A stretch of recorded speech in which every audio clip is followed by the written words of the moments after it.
আমরা প্রথমে খামির মেশিনে দিচ্ছি, খামির মেশিনে থেকে ওখানে ময়দাটা যখন মাখানো হচ্ছে তখন ওখান থেকে বল করতেছি, বল করে ওখান থেকে ডালটার ভিতরে রাখতেছি, ডালটার ভিতর থেকে ওখান থেকে সুতোর মতো চেকন করে নিয়ে ছোট ছোট পিসের মতো করে তারপর আবার পিঠার মতো করে তেলে দিয়ে ওখান থেকে লাচ্চা হয়ে আসতেছে।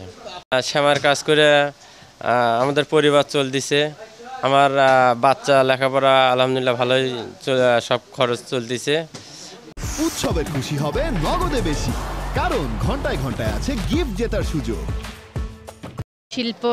ভিচিক শিল্প কারখানা ঘাগর শ্যামাইয়ে কাজ করি, সারা বছর এটা চলে, কিন্তু আমাদের ঈদ সিজন আসলে একটু কাজের চাপ বেশি হয়।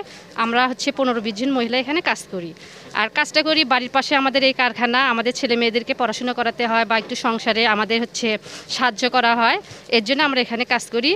আর আমরা যেখানে কাজ করি আমাদের এখানে প্রতিষ্ঠানের যে মালিক বা ওনার ছেলে, ওনারা আমাদেরকে খুব সহযোগিতা সাহায্য বা আমাদের খোঁজখবর সব কিছুই করে। আর আমরা যে কাজ করি যে পরিশ্রমের যে টাকাটা ওনারা আমাদেরকে সঠিক মতোই টাকাটা দেয়।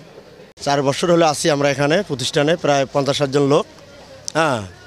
এখানে আমরা কাজ করি, মোটামুটি আমরা ভালো চলতেছি, ভালো আছি।